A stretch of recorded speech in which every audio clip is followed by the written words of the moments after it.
So I smiled, slid the papers back across the table, and said, "Sure, son, whatever you think is best." He didn't know that I had already spent 11 weeks building the case against him. My name is Gerald. I'm 67 years old, and for 31 years I investigated insurance fraud for one of the largest carriers in the Midwest.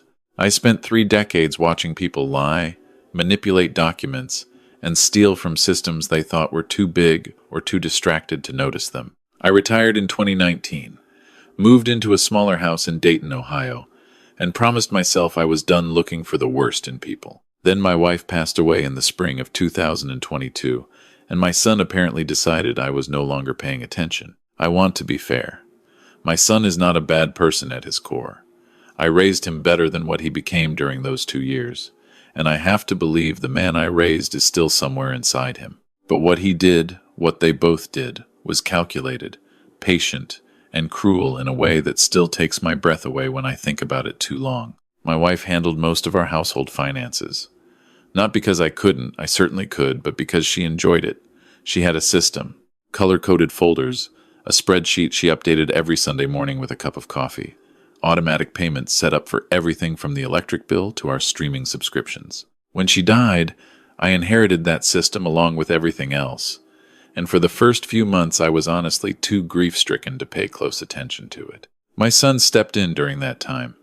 He lived about 40 minutes away with his wife, and they came around often in those early months. He helped me sort through paperwork, sat with me at the bank when I had to consolidate accounts, drove me to appointments. I was grateful. I told him so repeatedly. I thought he was being a good son. What I didn't know was that he had quietly memorized my online banking credentials during one of those bank visits. He watched me type my password when he was standing right behind me, and I never thought to shield it because he was my son and I trusted him completely. The first transaction I really noticed, was in August of 2022, about 5 months after my wife passed. I was going through the color-coded folders trying to figure out the property tax schedule, and I pulled up my checking account online to cross-reference some numbers. There was a transfer, $1,500, moved to an account I didn't recognize, on a Tuesday afternoon when I had been at my neighbor's house helping him repair a fence. I stared at that transaction for a long time. Here is what 31 years of fraud investigation does to a person. It makes you slow down before you react. Every impulse in my body wanted to call my son immediately. Every fatherly instinct I had screamed that there must be an explanation, that this was a mistake, that my son could not possibly be stealing from me 6 months after his mother died. But the investigator in me, the part that never fully retired, said, "Wait, document first, react later." I did not call him. I printed the statement, put it in a new folder, and started paying attention. Over the next 3 weeks, I found 7 more transfers. They ranged from $800 to $2,200. All of them moved to the same unfamiliar account.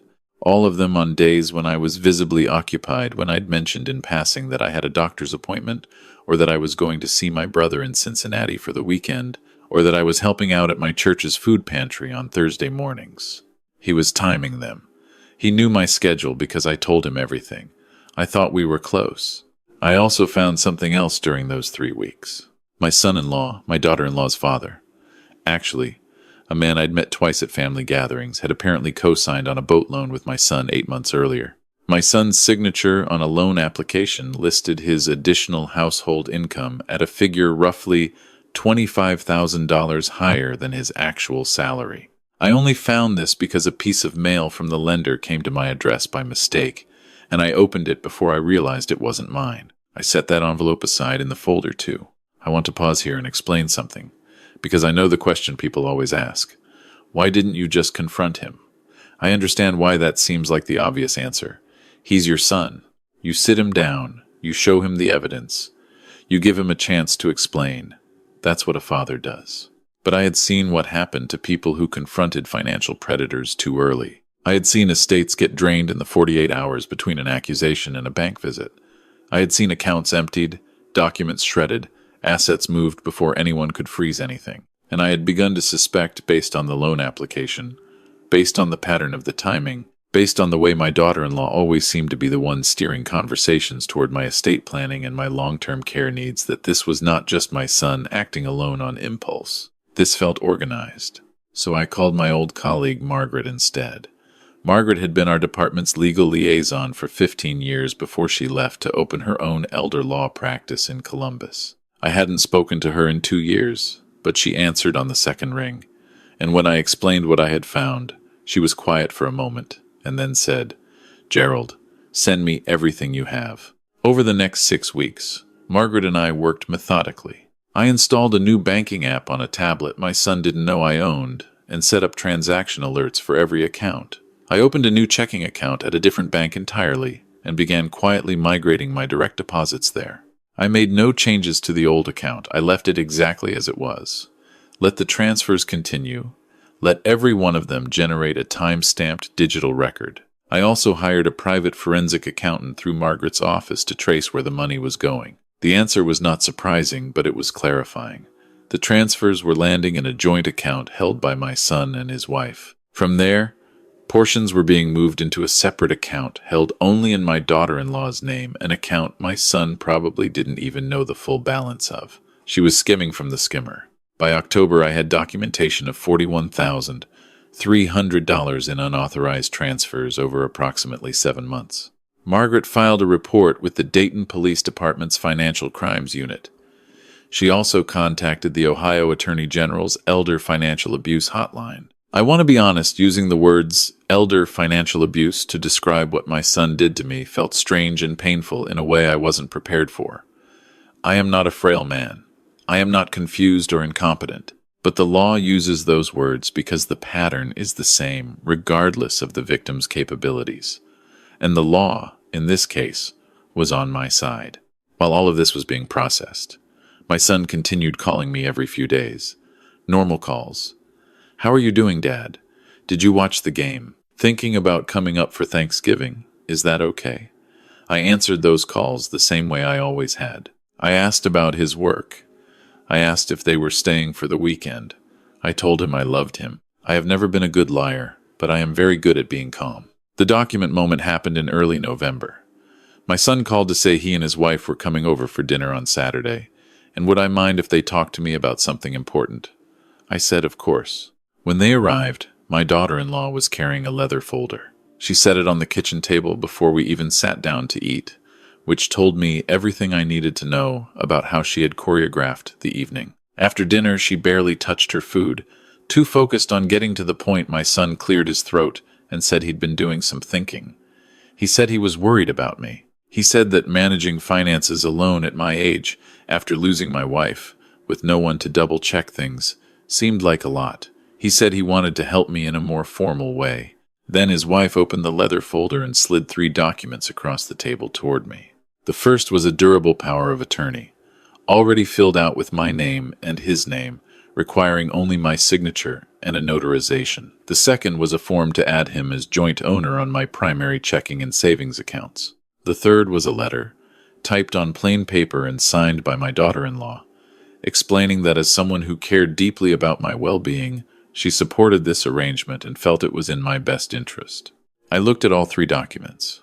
I looked at my son. His jaw was tight, and his eyes were doing something I recognized, the slight downward angle, the deliberate steadiness, the look of someone who has rehearsed this conversation many times and is concentrating on staying in the script. I picked up the documents, tapped them against the table to align the edges, and set them back down in front of me. "I appreciate this," I said. "You're right that I've been meaning to get some of this organized. Let me read through these carefully, and I'll get back to you this week." My daughter-in-law smiled. My son exhaled. They stayed another hour, helped me clean up the kitchen, and left in noticeably better spirits than they'd arrived in.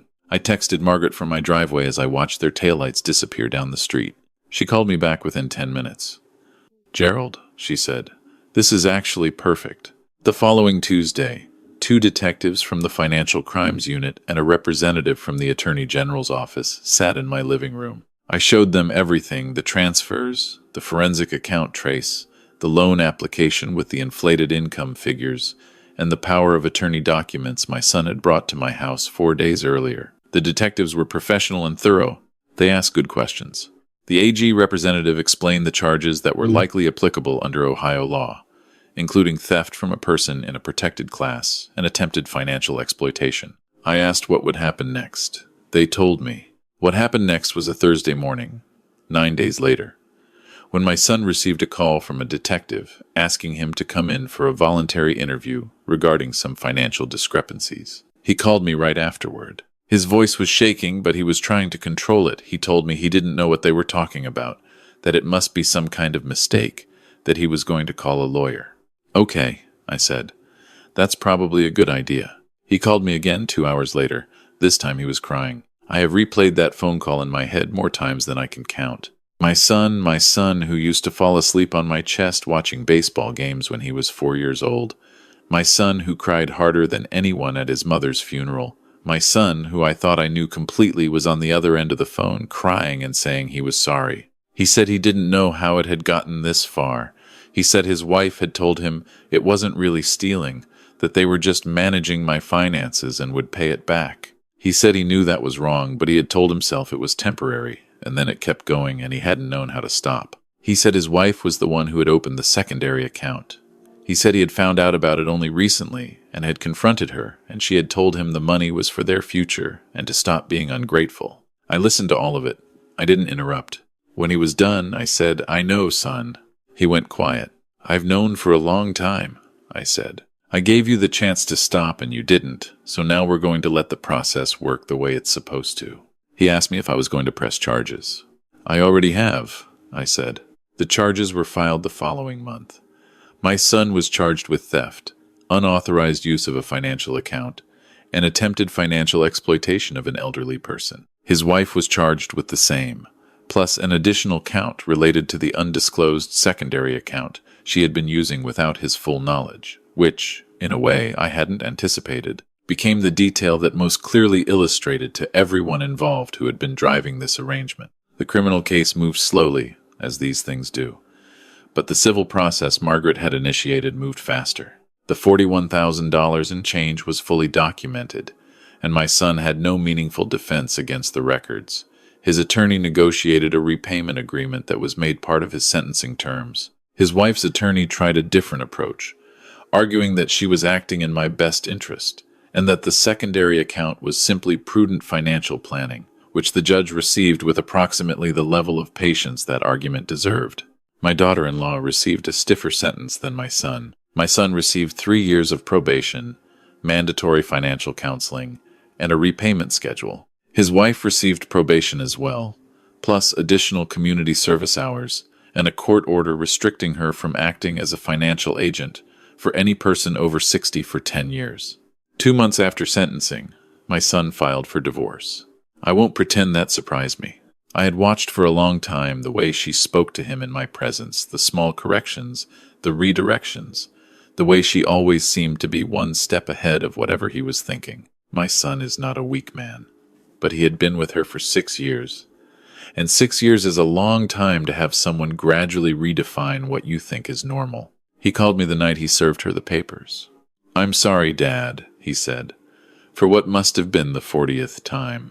"I know," I said. "Also for approximately the 40th time. I keep thinking about Mom," he said, "about what she would think." I had thought about that too. My wife was a gentle person, but she was not soft. She had a particular silence she used when she was deeply disappointed that was more effective than any raised voice. I think my son would have received that silence for a very long time. "Your mother would have wanted you to be better than what you were," I said. "And I think you can be. I wouldn't still be talking to you if I didn't believe that." He was quiet for a moment. Then he said, "How did you know? From the beginning, I mean. How did you know something was wrong?" I told him about the Tuesday afternoon transfer. I told him I had stood in the kitchen and looked at it for 10 minutes and made a decision. You didn't call me," he said. "You just waited." "I had to know how bad it was before I did anything," I said. "If I'd called you that first night, your wife would have had the accounts emptied before the weekend. I've seen it happen." He was quiet again. "She told me you didn't pay attention to your money," he finally said. "She said men your age never do. She said we'd just be helping you." I thought about my wife's color-coded folders. I thought about 31 years of financial investigation. I thought about the way my daughter-in-law had slid those documents across my kitchen table with the practiced ease of someone who had imagined that moment many times. "Son," I said, "I spent 3 decades catching people who thought exactly that about the people they were stealing from." He laughed. It was a short, sad, slightly broken sound, but it was a laugh. It was the first time I had heard him laugh since before any of this started. I won't wrap this story up neatly, because it isn't neat. My son and I are rebuilding something. It is slow and sometimes uncomfortable, and there are conversations we have not fully had yet. He is in therapy. He is making his monthly restitution payments on time. He comes for dinner on the last Sunday of every month, and he sits at the same table where his wife slid those documents across to me. And we eat and we talk and we are careful with each other in the way that people are careful when they know they have come very close to losing something that cannot be replaced. He asked me last month if I would ever fully trust him again. I told him I didn't know. I told him that trust, once it's been treated the way he treated mine, doesn't come back on a schedule. But I also told him that the fact that I was sitting across the table from him, that I had chosen to keep the door open, that I had not written him out of my life the way I easily could have, that was also an answer of some kind. He nodded. He looked like his mother in that moment, around the eyes. I got up to get more coffee, and when I sat back down, we changed the subject and talked about baseball for an hour, and it was fine. It was better than fine. It was something that felt cautiously and tentatively and against some odds, like a beginning. There are things I want to say to anyone watching this who might be in a situation that feels familiar. First, pay attention to your own accounts. Not because you are incapable, not because someone else needs to manage your finances, but because the money you have spent your life earning deserves the same attention in retirement that it got while you were building it. No one, not your children, not your siblings, not anyone who loves you should have access to your financial life that you have not consciously and deliberately chosen to give them. Second, if something feels wrong, the fact that it involves someone you love does not make it feel less wrong. It makes it feel worse. That is the cost of betrayal from the people closest to us. But feeling worse does not mean you are wrong to feel it. Third, document before you react. This is the hardest thing, and I know it is hard because it requires you to hold pain at arm's length while you do methodical work. But documentation is the difference between justice and a conversation that goes nowhere. It is the difference between recovering $41,000 and spending years hoping someone will take your word for it.